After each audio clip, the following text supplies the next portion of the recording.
Welcome. Tonight, you're invited to step back in time. Let your mind wander through candlelit studios, marble-lined cathedrals, and the winding cobblestone streets of Renaissance Florence, where art, beauty, and genius filled every corner of daily life. In this hour-long immersive journey, you'll experience a full day through the eyes of a working artist at the heart of the Renaissance, from the quiet hum of early morning workshops to the grand commissions of wealthy patrons and the silent reflection of twilight beneath the stars. This is not just a history lesson. It's a guided escape, designed to relax you, inspire you, or gently lull you to sleep. So dim the lights, take a deep breath, and allow yourself to drift into another world. If you enjoy calming historical journeys like this, don't forget to like the video and subscribe to the channel. It helps us bring more stories like this to life. The first light of morning stretches its golden fingers over the rooftops of Florence. A warm glow bathes the clay-tiled buildings and flickers softly against the pale stone facades. The Arno River glimmers like polished brass beneath the faint mist that rises gently from its surface. The city is still, caught in that breathless moment between night and day, as if the world itself is exhaling before the rhythm of life begins again. You awaken in a modest loft nestled above a workshop just off the Via della Vigna Nuova. The mattress beneath you is little more than a linen-covered sack of straw, but the blanket, hand-woven and faded from years of use, offers a quiet comfort. You rise slowly, careful not to wake your sleeping cat curled beside your feet. The stone floor is cold beneath your soles. The studio below is still cloaked in shadows, though faint light is beginning to leak through the wooden shutters. Outside your open window, you can hear the earliest sounds of Florence rising. Distant church bells toll softly, the first call to morning mass. A cart wheels over cobblestones. Somewhere nearby, a baker begins kneading dough, and the scent of rising yeast lingers in the air like an invitation. You wash your face with water from a clay basin, and dress in a simple tunic, stained at the hem with paint from days past. The garments are humble, but your hands, calloused and flecked with pigment, are your pride. They are the tools of your craft, hands that hold stories, hands that dream in colour. Descending the narrow wooden stairs into the workshop, you pass shelves lined with jars of crushed minerals. Lapis lazuli, vermilion, ochre. Glass bottles hold linseed oil, egg yolk, and beeswax.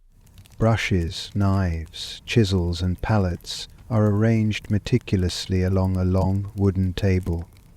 A canvas leans nearby, untouched but not unloved. Its silence is temporary.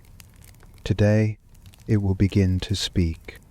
You are not a master, not yet, but your apprenticeship is behind you. You work beneath Maestro Giuliano, a painter of local fame. He sleeps above, in the larger quarters provided by a Medici commission years ago. In many ways you owe your own path to that one lucky piece, an altarpiece depicting Saint Sebastian, painted so vividly that even the monks wept at its unveiling. You light a candle and begin your morning tasks. First, the grinding of pigments.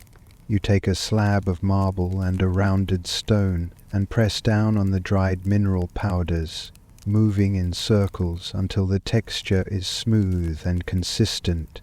The lapis yields a deep celestial blue, costly, imported from beyond the seas. You add egg yolk slowly, mixing it into a creamy tempera. The smell is faintly sour but familiar, the scent of possibility. As the room brightens, You open the shutters and step outside onto the small stone balcony.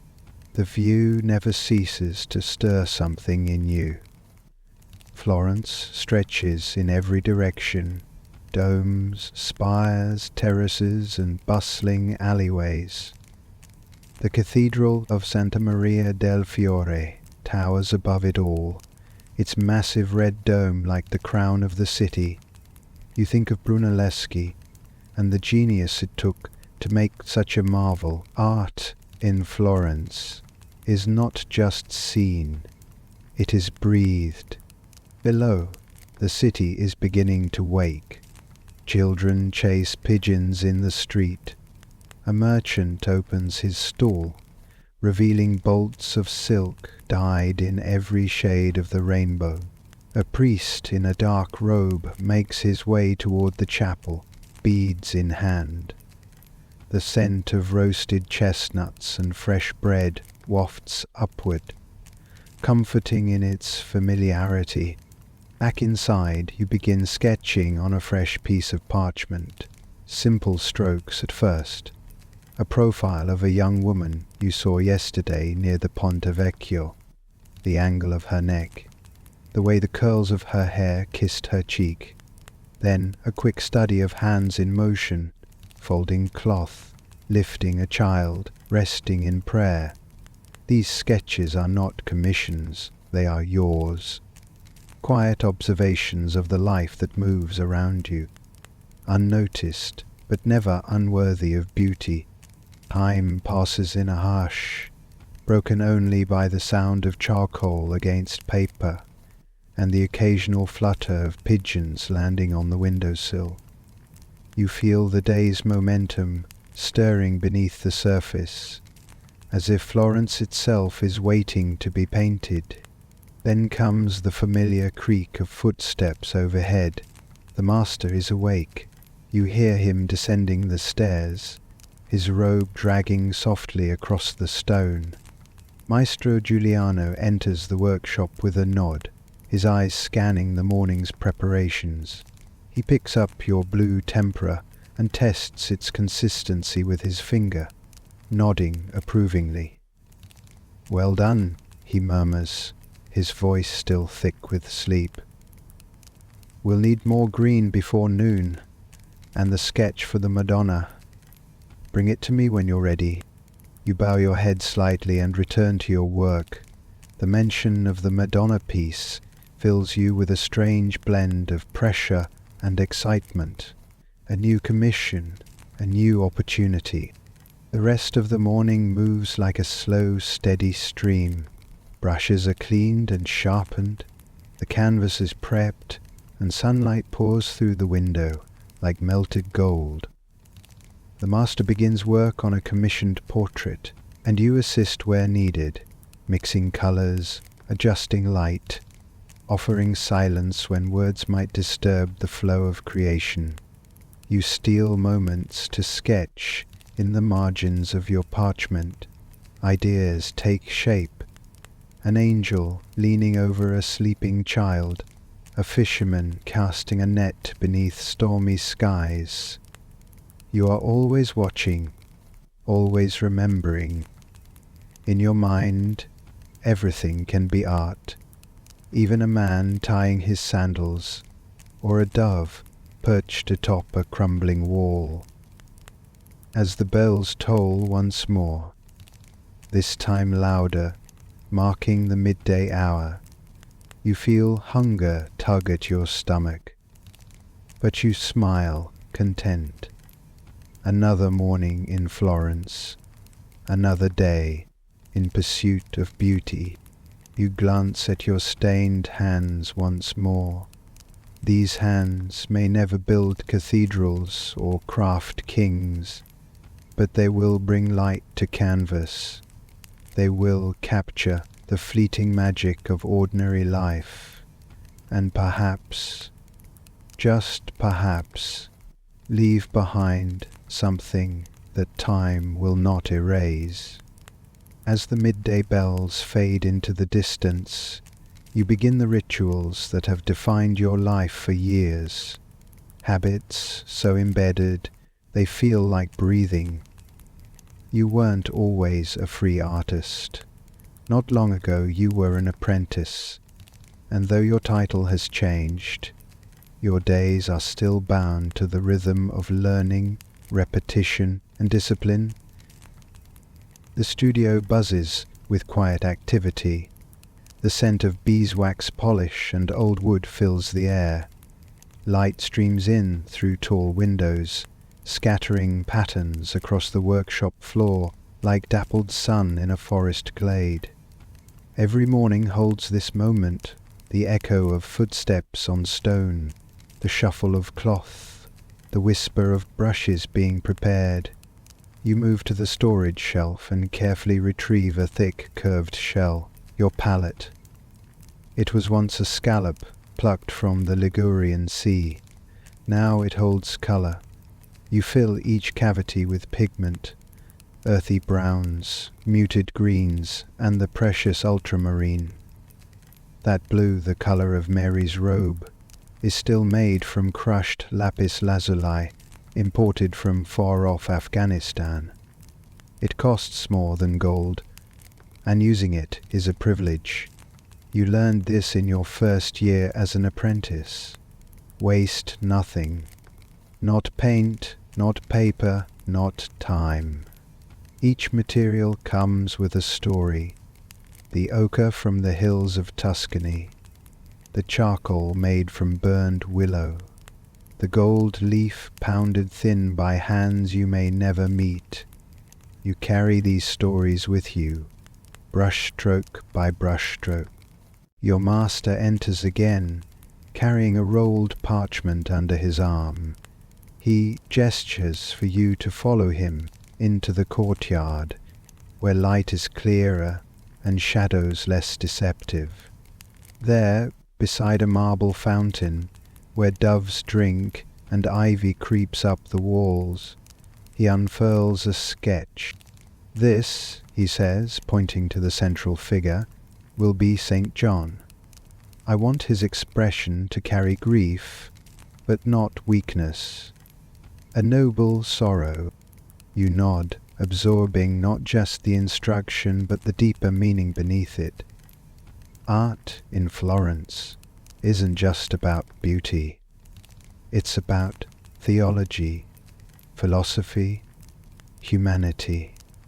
Every gesture must speak, every face must feel. You return to the studio and begin work on the underdrawing. Using a stylus on primed canvas, you mark outlines that only you and the master will ever truly understand. Circles for eyes, lines for arms, gentle arcs that will eventually become robes, halos, wings. Your lines are light but confident. Years of practice guide your hand. You remember your first drawings, how clumsy they were, how you pressed too hard and tore the parchment. You remember the punishments too, the sharp words, the days spent grinding pigment in silence as penance, but also the pride that came when your master finally nodded in approval for the first time. That day lives in your memory like a fresco on plaster, permanent and vivid. The door creaks open. It's Matteo, the younger apprentice. Barely 13, he still carries the wide-eyed wonder of someone new to the world of paint and canvas. He brings water in a glazed jug and fresh bread wrapped in cloth. You take a piece, thank him, and sit at the edge of the workshop beside a carved bench. As you eat, you speak softly to him, passing on what was once taught to you. Never rush the underdrawing, you say. It is the skeleton of the painting. A weak frame leads to a broken body. Matteo nods, absorbing every word. You see in him your younger self, fumbling but full of fire. You feel a sense of responsibility now, not just to the master or the commission, but to those who will come after. to the legacy of the craft. After the meal, you clean your tools with a cloth dampened in wine vinegar. Brushes must be cared for like instruments. A ruined brush can ruin a face, and a ruined face can cost a commission. Each bristle matters. You line them up beside your palette, sorted by size and stiffness. A knock at the door interrupts your routine. It opens to reveal a courier in a leather cap, bearing a scroll sealed with wax, the Medici crest. The master reads it aloud, an invitation to present sketches at the Palazzo Pitti the following week, a possible commission for a ceiling mural. Your pulse quickens. Even being considered by the Medici is no small honor. Their money builds churches, funds scholars, and fills Florence with art. They are the unseen hands behind so much of what adorns this city. The master turns to you. Prepare your best sketches tonight. We will deliver them in the morning. You nod, trying to remain calm, but your hands tremble slightly with excitement. This could be your moment, your name whispered beyond these stone walls. Back at your table, you return to your drawing with renewed focus. You sharpen your stylus, prepare a fresh sheet, and begin sketching the Madonna. You've drawn her 1,000 times, yet each attempt is different. Some days she is serene, others sorrowful. Today she is radiant. Your strokes are confident, expressive. You build the form slowly. Soft cheeks, closed eyes, the delicate drape of fabric. The work feels natural, like breathing, like prayer. Outside, the city grows louder. Merchants shout in the square. Bells call worshippers to vespers. Laughter drifts from a tavern nearby, but inside the studio, time folds in on itself. You lose hours to charcoal, line, and shadow. When the master returns to check your work, he says little, just a hand on your shoulder and a simple, "Good." That one word is worth more than gold. Even as daylight begins to fade, you do not stop. You light a candle, then another, casting dancing shadows across the parchment. The light flickers on your sketches, making them feel alive. You don't know what tomorrow will bring, what the Medici will say, whether your work will be chosen. But tonight you are at peace, because you have done what you were meant to do. You have created. You have honored your ritual. You have lived as an artist in Florence. And in this city, in this time, there is no higher calling. As you step beyond the wooden doors of your studio, Florence greets you like an old friend, warm, vivid, and full of life. The late afternoon sun bathes the city in a golden light, casting long shadows that stretch along the cobbled roads. Your sandals scrape softly against the stone, echoing off the alley walls. You're heading toward the Piazza della Signoria, parchment tucked beneath your arm, sketches wrapped in linen and tied with twine. These are your hopes, your future. The streets are alive with sound. Vendors shouting about fresh oranges from Sicily, the clatter of carts pulled by oxen, the rhythmic cadence of church bells in the distance. The Duomo rises in the near distance, Brunelleschi's magnificent dome catching the sun like a crown of fire. It dominates the skyline, reminding all who pass beneath it of the power of beauty, vision, and the divine. You pass under loggias and beside moss-covered fountains where pigeons drink and splash. Children run barefoot, weaving between stalls of figs, olives, and bolts of coloured cloth. The aroma of fresh bread and roasted chestnuts lingers in the air, making your stomach tighten with hunger, but your mind is elsewhere, on your sketches, on your audience, on the Medici. Along the way you pause by a familiar sight, an open market stall filled with pigments, brushes, and stretched canvas. The vendor, an old man named Leon, recognizes you and gives a knowing smile. "Back to the palace again.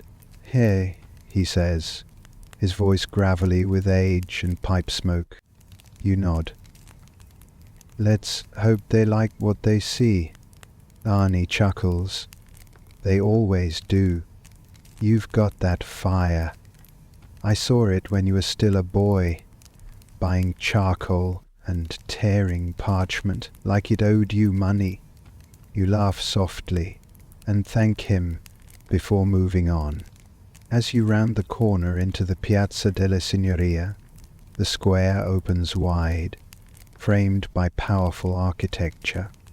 On one side stands the Palazzo Vecchio, its tower jutting into the sky, a silent sentinel watching over the city. At its base, statues fill the Loggia dei Lanzi, Perseus holding the head of Medusa, Hercules, and the rape of the Sabine women, each figure frozen in marble, muscles taut with movement, drama, and eternal struggle. You pause to study them, these masterpieces in stone that seem to breathe. You note the way shadows fall into the folds of robes, how tension is captured in carved limbs. It's a masterclass without a teacher. The square is Florence's classroom. Artists, merchants, and nobles bustle through the piazza. It's where news travels fastest. Rumors whispered, commissions offered, reputations made and destroyed. You overhear talk of a new fresco being planned for Santa Maria Novella. Another speaks of Leonardo da Vinci's strange inventions, flying machines and war engines. You smile. Florence never stops dreaming. Finally you reach the Palazzo Pitti, home to the Medici. Massive and majestic, its rusticated stone walls tower above you, casting deep shadows across the street. This is not merely a house. It's a fortress of influence. The Medici have shaped this city with gold and vision, funding artists, architects, scientists, and scholars. Their halls are lined with works from Botticelli, Ghirlandaio, and perhaps, one day, you. The guards at the gate inspect your parcel, then wave you through. Inside, the palace is cooler, quieter. Marble floors gleam beneath your feet. A servant guides you down a long corridor filled with tapestries and oil paintings. The scent of lavender and ink hangs in the air. Candlelight flickers along the walls. You are brought to a chamber where a Medici advisor waits. Signore Bartolomeo. He sits behind a polished desk, flanked by busts of Roman emperors and a large sunlit window that overlooks the Boboli Gardens. You bow. "Buongiorno, signore." "Buongiorno," he says, offering a small nod. "You have the sketches?" You unwrap the linen bundle carefully and lay the parchments out on the table. He studies them in silence, leaning forward, fingers steepled. You stand still, heart pounding like a drum. This is not just a critique. It is a judgment. After a few long minutes, he speaks. "The line work is clean. The drapery on this Madonna, very fine. And the expression here on Saint Joseph, there is wisdom in his eyes. I can see the emotion." You remain quiet, waiting. "I will present these to Signora Lucrezia tomorrow," he adds. She is commissioning a fresco for her chapel. She may request alterations. Are you able to meet within the week if she desires revisions? Of course, you say quickly. At her convenience. He nods and waves you off gently. We'll be in touch. You gather your things, bow once more, and exit. The moment is over. It has passed like a breeze, and now you can only wait. Still, you feel lighter. You did what you came to do. Outside, the sun has begun to dip lower in the sky, casting the city in hues of copper and amber. You take a different route home, weaving through quieter alleys. You pass by the Arno River, its surface shimmering with the last light of day. Small boats drift lazily downstream. On the bridge above, lovers linger. Poets speak in low tones, and an old musician plucks a gentle tune on a lute. You stop at a bakery and buy a small fig tart. A luxury, but today deserves it. As you eat, you lean against a wall and watch Florence move around you. This living masterpiece of art, culture, and ambition. The light fades. Lanterns begin to glow behind windows. Somewhere in the distance, a choir rehearses, their harmonies floating like incense over the rooftops. You smile. You are part of this place. Your work joins the great tapestry being woven every day by thousands of hands. And perhaps, just perhaps, your name will echo down the marble corridors, long after your final brushstroke is laid. You return home, heart full and mind dreaming. The city sleeps soon, but you, an artist in Florence, are only just beginning. The next morning begins before the sun. Your sleep had been light, your thoughts heavy, with the possibilities of yesterday's meeting. Florence is quiet in the early hours. The bustle of the market has yet to stir, and the bells of Santa Croce have not yet rung. You rise with the chill of dawn, stretching as you listen to the faint sounds of birds beginning their day. Your studio smells of linseed oil, wood dust, and faintly of charcoal. You light a lantern and uncover your canvas, brushing away any motes of dust that settled overnight. As you begin to clean your brushes and mix fresh pigments, there is a knock at the door. You open it to find a messenger, a boy no older than 12, holding a folded parchment sealed with the Medici crest. You thank him, break the seal with your thumb, and read. Signora Lucrezia de' Medici requests your presence this afternoon to discuss the design and commission of her private chapel fresco. Come prepared to present your vision, Bartolomeo. You set the parchment down with trembling hands. This is the moment you've waited for. A private chapel commission is not merely a sign of trust. It's an invitation into the Medici's sacred spaces, their spiritual and aesthetic lives. If your work finds favor here, your name could be whispered in the same breath as Ghirlandaio or Lippi. You spend the morning finalizing your design. You'd already begun imagining a depiction of the Assumption of Mary, filled with graceful movement, tender expressions, and a cascade of celestial figures ascending with her, a visual hymn. As the hour approaches, you dress in your finest, modest, but clean and well cared for. You tuck your sketches into a leather case, roll your scroll of notes, and begin the walk through the city. this time not merely hopeful, but summoned. The Medici Palazzo is radiant in the afternoon light. You're led through the great halls, past servants and scholars, past musicians rehearsing madrigals, and scribes bent over letters. You are taken to a sitting room that opens into a sunlit courtyard, blooming with roses and lemon trees. Signora Lucrezia stands near a marble fountain, her gown a deep burgundy velvet, her posture elegant and still. Her presence is both serene and commanding, like the Madonna herself come to life. She greets you with a nod, her expression unreadable. Beside her, Bartolomeo stands once more, holding a scroll. "Show us," she says simply. You bow low then, kneel by a table, carefully laying out your sketches.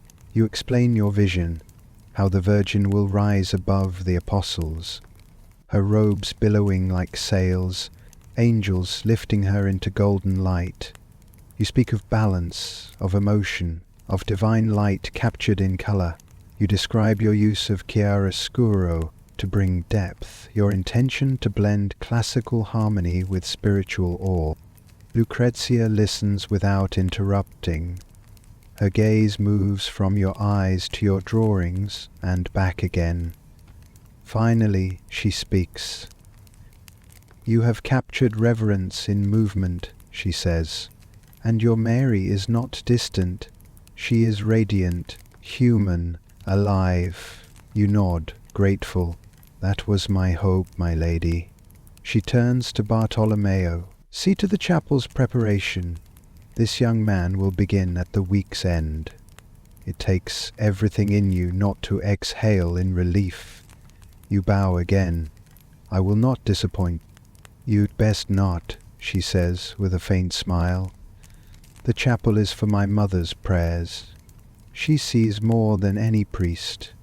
With that, you are dismissed. The city feels different as you walk back. Your pace is slower now, every detail sharper. A dog barks from a balcony above. A young woman laughs as she carries a basket of grapes. You pass a tailor fitting a nobleman for a cloak embroidered with gold thread. Florence breathes with you. You are part of it now, not merely a student of the city, but one of its makers. That evening you work well into the night. You measure out the proportions of the chapel wall based on the specifications Bartolomeo gave you. You begin drafting the full-scale cartoon, a preparatory drawing from which the final fresco will be painted. You work by lantern light, your shadows dancing on the wall behind you. You outline Mary's hands, soft and open, as if offering peace. You draw her eyes closed, not in fear or pain, but in serenity. The apostles will look upward from below, their faces each reflecting wonder, sorrow, hope. The design pours from you, each line a prayer, each stroke an offering. As you pause to stretch your fingers, you think of your father again, of his long days carving stone, his silence broken only by the ring of chisel on marble. He once told you that true artistry was not in the work, but in the devotion to it, in doing it even when no one looked, even when it cost you. You smile to yourself. He would have been proud of this commission. Outside, Florence sleeps. The stars shine above the dome of the Duomo, and candlelight flickers from within the towers of the churches. But in your studio, a single lamp still burns. And you, artist, dreamer, student of light, keep drawing. The morning sun floods your studio with a golden warmth, and you rise with a sense of quiet urgency. Today, your real work begins. The commission has been granted. The sketch is approved and the chapel awaits. It's a sacred space, both physically and spiritually, and you feel the weight of every brushstroke you are about to lay. Your apprentices arrive early, yawning, sleeves rolled up. They sweep the floors, grind pigment, and prepare the plaster. The walls of Signora Lucrezia's family chapel have been cleaned and readied.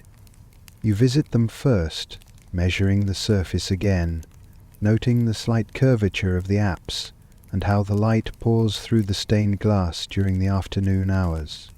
Fresco painting is no ordinary work. You cannot simply paint at your leisure. Every part of the wall must be prepared with wet lime plaster, known as intonaco, and then painted quickly before it dries. This process is called buon fresco, or true fresco.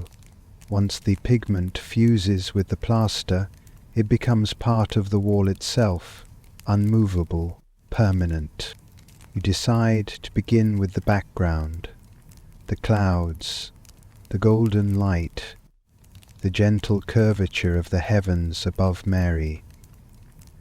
You have a short window of time before the plaster dries, so you work with intense focus. The brush feels like an extension of your hand. You lay pigment over plaster with speed and precision. The sky is not a simple blue, it's layered with ultramarine, azurite, hints of ochre and white. Ultramarine is the most precious pigment you possess, made from crushed lapis lazuli imported all the way from Afghanistan. It is worth more than gold, and you use it sparingly, only for Mary's robe and the heavens that surround her. Your apprentices bring more plaster, more pigment. One stirs a pot of verdigris, another carefully handles a jar of red lake. The smell of wet plaster and oils fills the chapel. Each section of wall you paint today must be perfect. If you make a mistake, the plaster must be scraped off and reapplied. There are no second chances. You map out a giornata, a day's worth of painting, small enough to complete, large enough to make progress. Today it is the sky. Tomorrow, the angels. As you paint, you whisper to yourself, a habit picked up from your mentor. He believed it helped focus the soul. You murmur lines from the Psalms, echoes of sermons, sometimes even lullabies your mother once sang.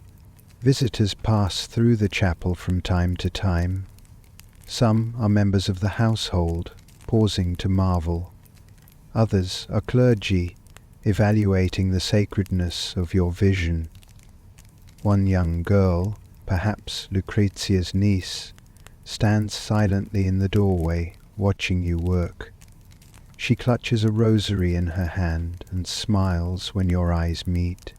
When the light begins to fade, you step back. The first giornata is complete. The heavens stretch across the upper dome now, gentle and swirling, filled with the promise of what is to come. You clean your brushes, stretch your back, and thank your apprentices for their help.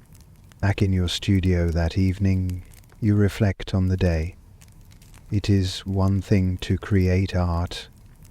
It is another entirely to pour your soul into something that will be prayed before for generations. This is not just decoration. This is a spiritual legacy. You sit down with your sketchbook and begin planning tomorrow's giornata, the angels.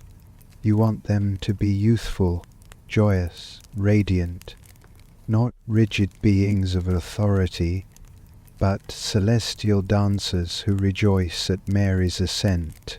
You sketch curls of hair, flowing robes, the glint of feathered wings. The fire crackles softly nearby as you sharpen your charcoal. A cup of warm wine rests at your side. The city has quieted again, save for the distant toll of a bell marking Vespers. Your mind wanders to the older artists of Florence. How many frescoes they left behind. Cimabue, Masaccio, Giotto. Now you too are becoming part of that story. There's a humbling comfort in the idea that this chapel, these walls, will still bear your work long after your name is forgotten. Perhaps a mother will one day kneel with her child here, gazing up at your painted sky. Perhaps a scholar, centuries from now, will study the brushwork and wonder who you were. And yet, none of this feels like pride. It feels like purpose. As you extinguish the lantern and close your sketchbook, you breathe a quiet prayer of thanks for the pigment, for the patience, for the hands that guide your own. Tomorrow the angels will take flight. The sun is still climbing when a knock echoes through your studio door. You wipe your hands on your apron and open it to reveal a familiar face. Lorenzo, the steward of the Medici household. Polite but precise, he greets you with a slight bow and hands you a sealed letter bearing the family crest. Your heart skips. A Medici commission could transform your entire career. You break the seal and read the letter. It's from Lorenzo de' Medici himself, Il Magnifico. He requests your presence that afternoon to discuss a new work, possibly an altarpiece or even a portrait. Your hands tremble slightly. Being invited to the Medici palace is no casual affair. The Medici are not merely wealthy, they are the patrons of Florence. Their hands stretch across politics, commerce, and religion, and they have fostered the careers of the greatest minds of your generation. Botticelli, Ghirlandaio, even young Michelangelo. Each has benefited from their favor. You spend the morning preparing. You clean the dust from your boots, trim your beard, and put on your best tunic. While appearances won't paint your next masterpiece, they will open doors. And this is a door you do not wish to close. As you approach the Palazzo Medici, the weight of history presses upon you. The building is grand but not ostentatious, an architectural marvel of balance and strength. Inside, the walls are lined with tapestries, frescoes, and sculptures. Art is everywhere, whispering of Florence's power and elegance. You're escorted through echoing halls until you arrive in a study filled with scrolls, manuscripts, and the subtle scent of incense.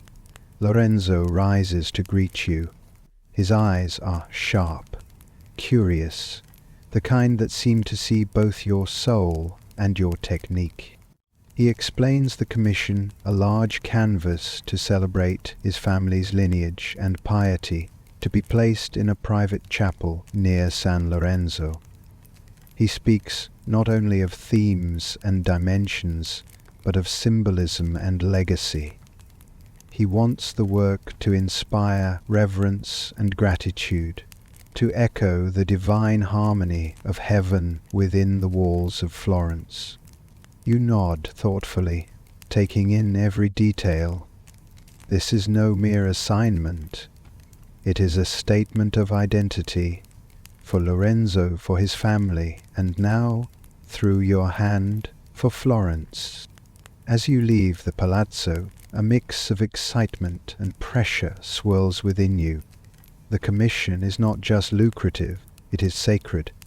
You pass by a group of children playing near the Duomo and wonder if they will grow up remembering your work, pointing at it years later with awe. Back in your studio, your apprentices are at work, stretching canvas and preparing brushes. You explain the Medici commission, and their faces light up. A sense of pride fills the room. Everyone works faster, more attentively. They know what this means. You begin by preparing cartoons, full-size drawings on paper that will guide your final painting. You study the Medici coat of arms, the symbols of Florence, the theological figures Lorenzo requested. You want each element to tell a story. Every hand gesture, every flower, every hue must have meaning. For this piece, your work in temperate pigment mixed with egg yolk on a wood panel, it allows for detail, luminosity, and durability. You spend days grinding pigments, boiling glue, sanding the panel smooth. Each step is slow, deliberate. A painting of this magnitude must be built with devotion. You sketch a series of central figures: St. Lawrence, St. Cosmas, St. Damien, the Medici's chosen protectors. Behind them the Florentine landscape unfurls, the Arno River, the familiar red dome of Brunelleschi's cathedral, and the rising hills in the distance. Time blurs as you enter the rhythm of creation. One day flows into the next, marked only by the changing light, the sound of brushes on wood, and the scent of varnish. Your apprentices assist, but your hand alone shapes the sacred faces, the folds of robes, the fire in the eyes of saints. Occasionally Lorenzo sends couriers to check on your progress. One even brings a book, Dante's Divine Comedy, with a note suggesting inspiration. You reread passages late into the evening, letting Dante's journey through paradise stir your imagination. You paint slowly, thoughtfully, a flicker of gold leaf here, a glimmer of reflected light there. The Medici expect excellence, but, more than that, they expect truth, a visual echo of the divine. The day you complete the central figure, a glowing Madonna with eyes full of sorrow and compassion, you stand back in silence. The room hushes. Even your apprentices seem unwilling to breathe. You've captured something that transcends pigment and panel. It is not just a painting. It is prayer frozen in color. Weeks later, the piece is delivered, carefully transported through narrow streets on a wooden cart, shielded from sun and rain. When the Medici see it unveiled, the silence says more than words. Lorenzo approaches, eyes glinting with rare emotion. He nods. You have honored the heavens and Florence alike. That night you walk alone along the Arno River. The stars reflect on the water's surface, and the air smells of cypress and olive wood. You think not of fame or wealth, but of purpose. How your craft bridges the human and the eternal. You are no longer just an artist. You are a vessel for beauty, a servant of memory, a Florentine whose brush carries the soul of an age. The commission for the Medici has elevated your reputation, but in Florence, with every step up, new challenges arise. Word travels quickly. By the time your altarpiece is installed, other artists and patrons are already whispering. Praise is plentiful, but so is scrutiny. In the studio next to yours, the youthful and brilliant Leonardo da Vinci works with quiet intensity. His innovations and ideas are dazzling. He sketches machines, dissections, storms, and angels, all in the same notebook. You've seen his drawings, anatomy so lifelike it seems to breathe. He's still young, but already some whisper that he is the future.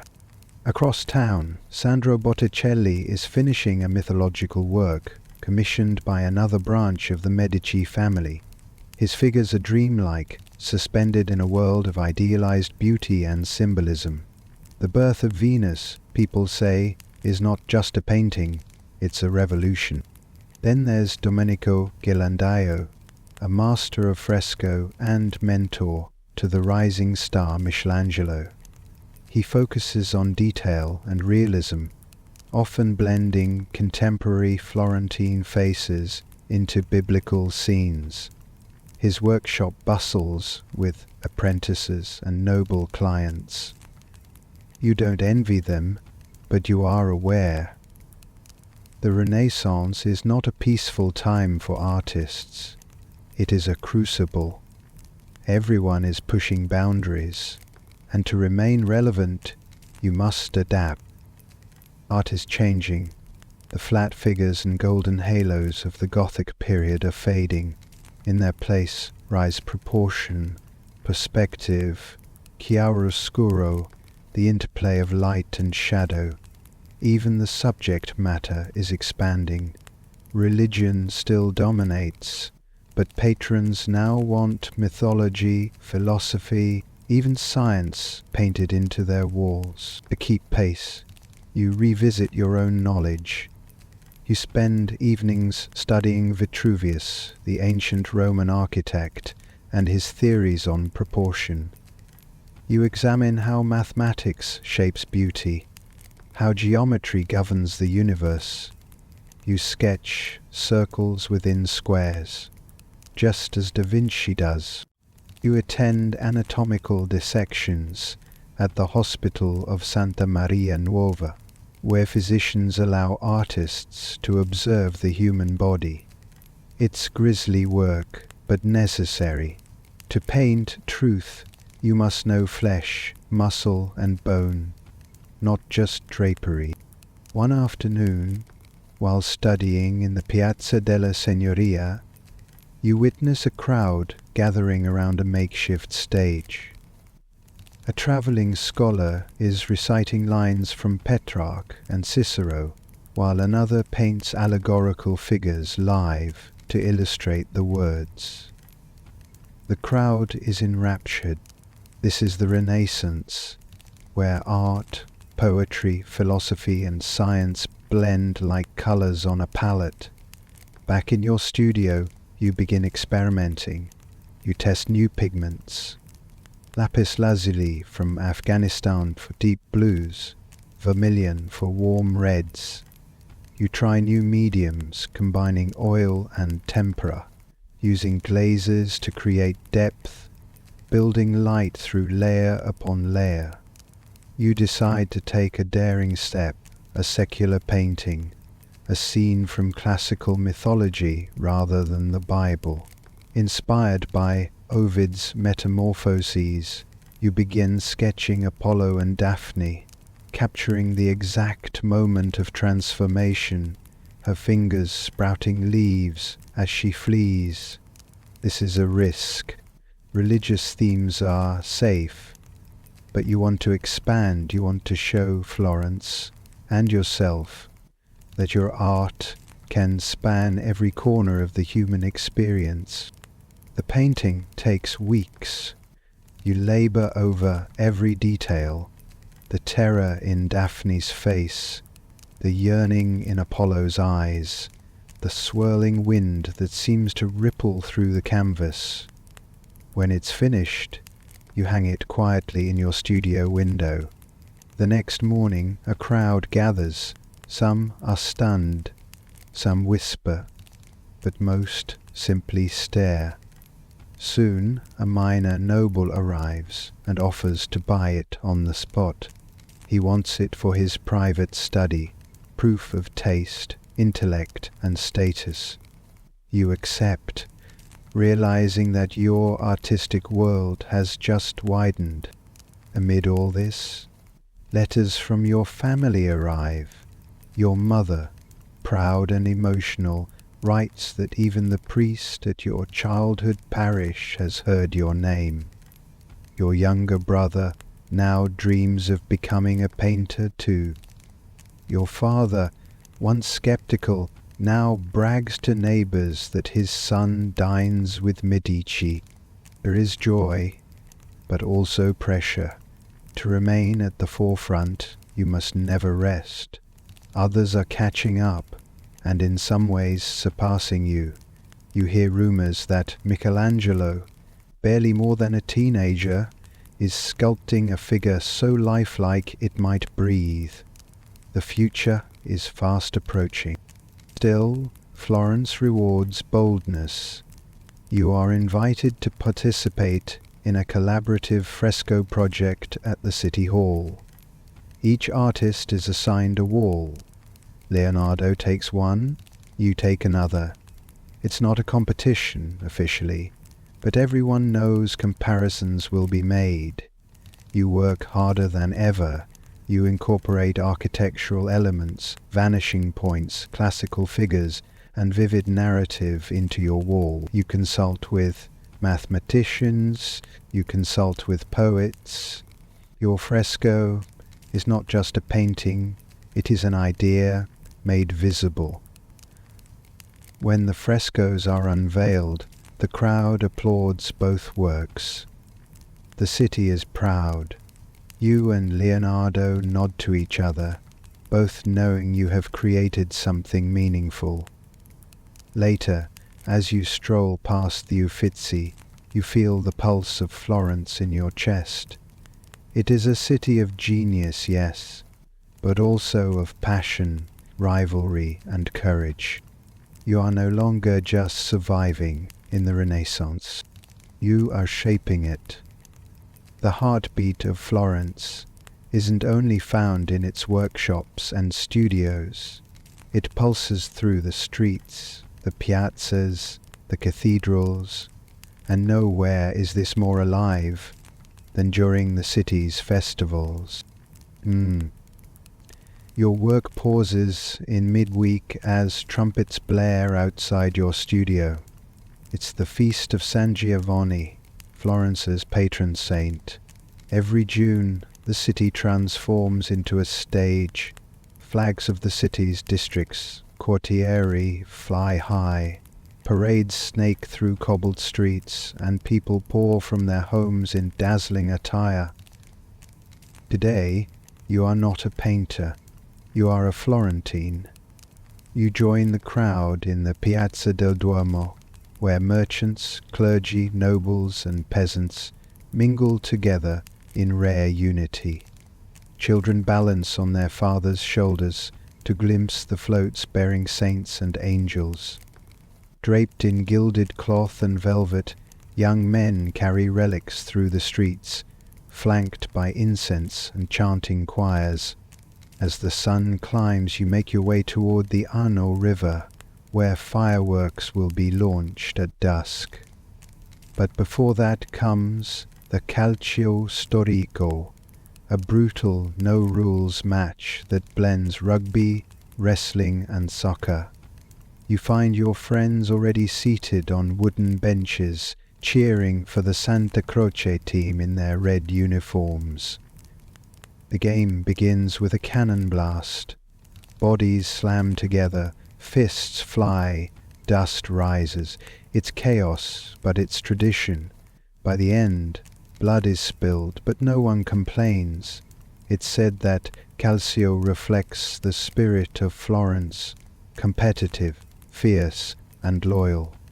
As dusk falls, you return to your studio balcony, where you have the perfect view of the fireworks exploding above the cathedral of Santa Maria del Fiore. The dome, designed by Brunelleschi, glows in the shimmering lights. Your heart swells with pride. You are part of a city like no other. But amid celebration, there is always contemplation. Faith runs deep here, not only in festivals, but in the daily rhythm of life. Every morning, the bells of Santa Croce, San Lorenzo, and Santa Maria Novella ring out in solemn harmony, calling the faithful to prayer. You often visit the baptistry, where the bronze doors crafted by Ghiberti shimmer with scenes from the Old Testament. They're called the Gates of Paradise, and every artist in Florence studies them. Religion is not just ritual, it's woven into your craft. Almost every commission, even those wrapped in myth and poetry, carries symbols of faith. You've painted halos, martyrdoms, annunciations, resurrections. You've learned to infuse sacred moments with human emotion, bridging the divine and the mortal. On Sundays you visit San Marco, where the frescoes of Frau Angelico line the monk cells. His work is humble, yet luminous, full of quiet reverence. It reminds you that not all greatness shouts, some whispers. Yet, not all is peaceful in Florence. Religious tensions rise in the shadow of growing prosperity. A monk named Girolamo Savonarola preaches from the pulpit at San Marco. His sermons burn with fury against vanity, sin, and the excesses of the rich. You've heard him. He speaks of Florence as a new Jerusalem, a city chosen by God. He condemns art that depicts nudity, pagan themes, and pleasure. Burn your mirrors, he shouts, burn your paintings. Some artists are afraid. Some already burn their own work. You, too, wonder, what is the role of the artist in a world trembling between piety and beauty? One evening, as the sun sinks low, you walk through Piazza della Signoria, where Savonarola's followers once built the bonfire of the vanities. A great pyre had stood there, consuming paintings, books, jewelry, and instruments. You imagine your own work in the flames. The fear is real. But then you turn toward the Loggia dei Lanzi, where sculptures of Perseus and Hercules stand defiant. Art is not blasphemy, art is truth, and truth, you think, cannot be silenced forever. The tension fuels you. Back in your studio, you begin a new series, this one deeply spiritual, but bold in style. You blend classical proportion with religious intensity. Your Madonna is serene, but real, tired, tender, alive. The Christ child is playful, tugging at her veil. Behind them, instead of a gold background, you paint the rolling Tuscan countryside, linking the divine to the everyday. When the piece is unveiled at Santa Trinita, an older woman weeps quietly before it. She crosses herself, then looks at you and whispers, "He is real." You say nothing, but inside something stirs. You realize art is not simply about impressing patrons or winning commissions. It is about moving people, about making them feel seen, heard, remembered. In the days that follow, your studio fills with quiet visitors, priests, merchants, widows, young lovers. They do not all speak, but they linger. And you understand, you have touched something sacred. On your next day off, you travel to the nearby abbey of San Miniato al Monte, perched on a hill above the city.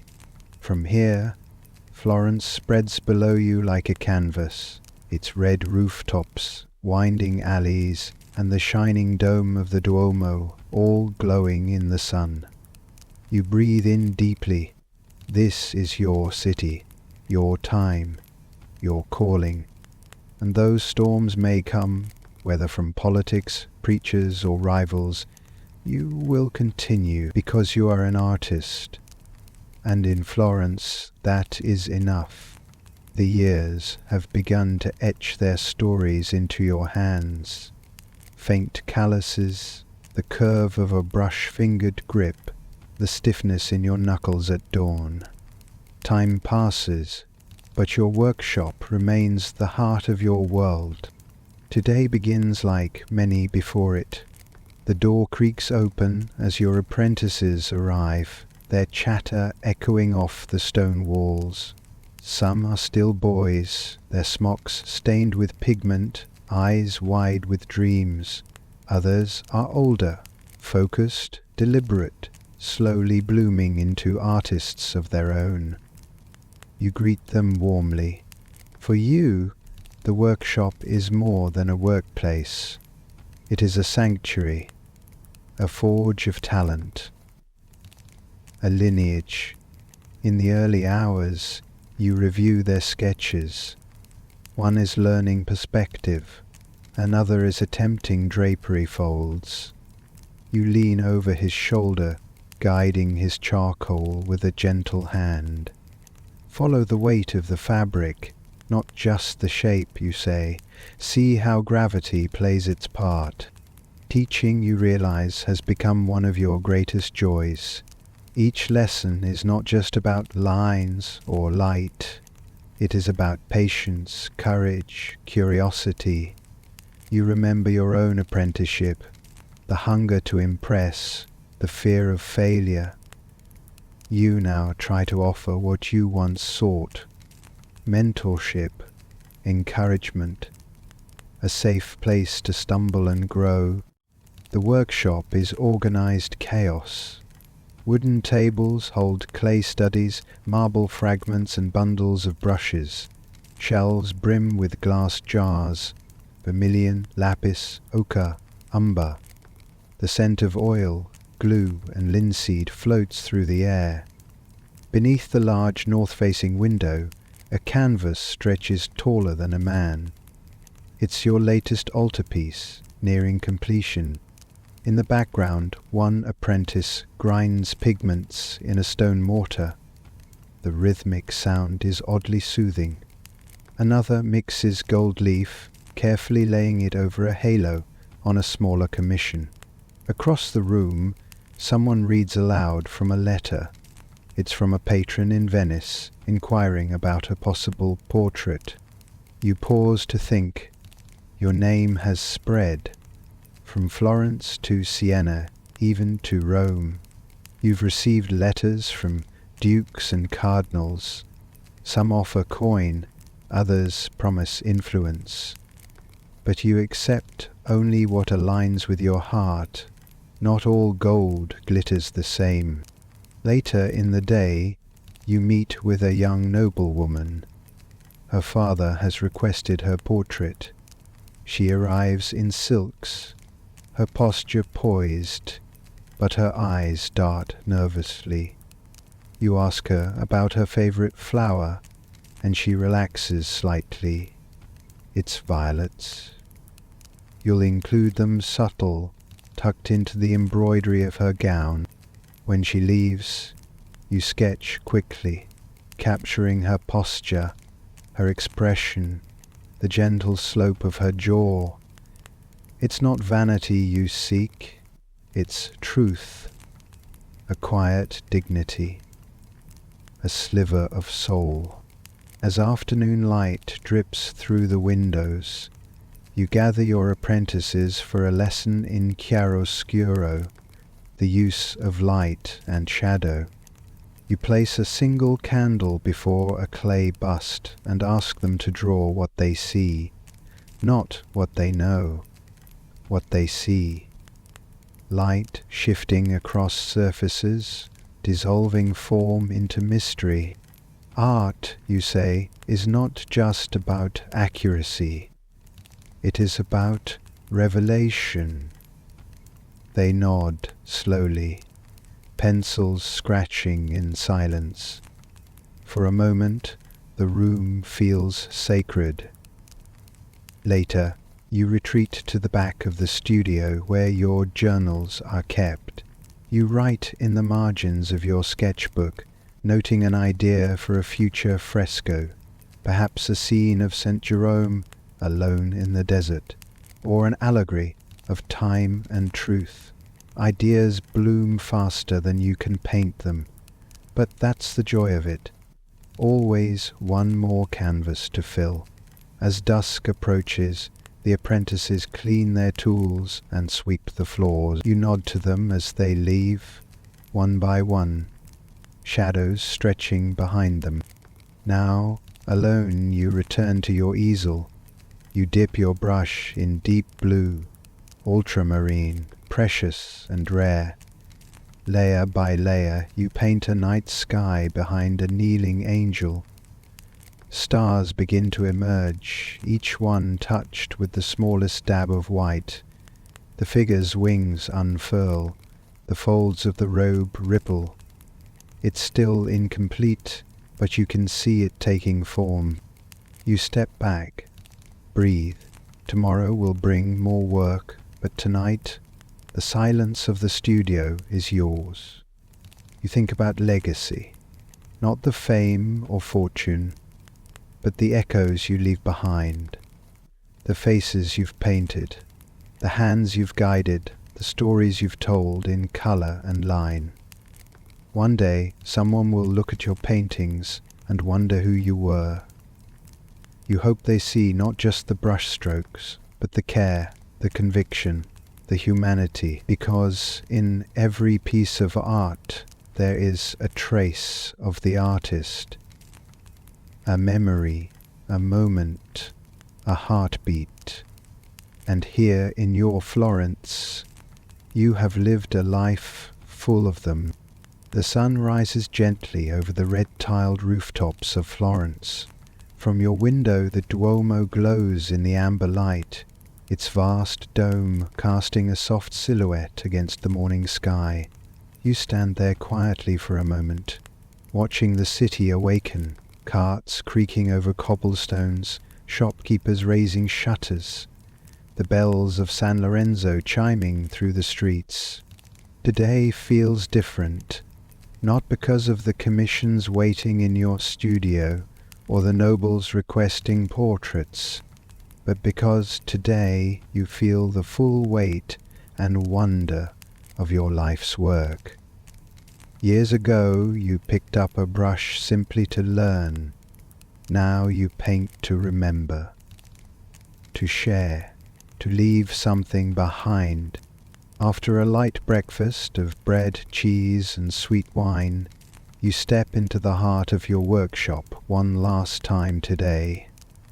Your apprentices greet you with their usual warmth and respect, but you sense they too understand the gravity of the moment. A hush sits over the room, reverent, like a chapel before a prayer. You smile at them, walking between tables, cluttered with half-finished projects and jars of pigment. Their work carries your spirit, your teachings visible in every curve, shadow, and line. They are ready to carry your vision into the next generation. You take a seat by your favorite easel, where your final painting rests. It's nearly finished. A luminous scene of the Virgin and Child beneath a canopy of angels. The drapery glows with folds of ultramarine and vermilion. The faces are soft, full of grace. In the background, a faint cityscape, Florence itself, nestled beneath rolling Tuscan hills. This painting, you feel, is the culmination of everything you've learnt. Each stroke carries years of discipline, each colour a blend of science and soul. You have poured your entire self into this canvas. Joy, sorrow, faith, doubt. It is your confession and your celebration. You work for a few hours more, refining the tiniest details, the glint of light in an angel's eye, the fold of a veil, the gold leaf halo catching the morning sun, and then you set the brush down. You step back, breathe. It is done. Later that day you take a walk through the city that raised you, inspired you, challenged you, As you pass the Arno River, you see students sketching the Ponte Vecchio. The water glimmers beneath them, reflecting clouds and sky. You smile. You stroll through the markets, where vendors call out, offering figs, olives, bolts of silk. The scent of rosemary and warm bread lingers in the air. You pause by a bookseller's cart and flip through a copy of the Divine Comedy, its words still dancing with fire centuries after their creation. Florence is not just stone and marble, it is memory, it is breath, it is alive with genius, past, present, and future, and you, in your own way, have become part of that legacy. In the afternoon, you visit the chapel, where your first fresco still stands. The colors are softer now, aged by time, but the expression in the figures is still vivid. You run your hand gently along the wall, not touching the paint, but feeling its presence, its endurance. You think about all the artists who have come before, and those yet to arrive. You think about Giotto and his tower, Brunelleschi and his dome, Botticelli's ethereal Venus. You are one thread in a tapestry that stretches across centuries. Later, you return to your home and light a candle in the studio. You open your journal, the last page left blank, and begin to write. Today I laid down my brush, not from fatigue, but from fulfillment. I have painted with my hands, my mind, and my heart. I have captured joy, sorrow, divinity, and humanity. If these works endure, may they not speak of my name, but of the beauty I witnessed and the truths I sought to share. Art is not meant to glorify the artist, but to glorify life. You close the journal. The candle flickers low. That night you sit by the window once more. The stars glimmer above, the same stars you once painted into the sky of your nativity scene. The moon hangs in quiet grace. Somewhere in the distance, the soft notes of a lute drift through the streets. And in that moment, surrounded by the echo of your own work, your students' laughter downstairs, and the memory of brushstrokes across a lifetime, you feel complete. You have lived not just in Florence, you have become Florence, and your art, your legacy, your story will remain forever part of the eternal city of art.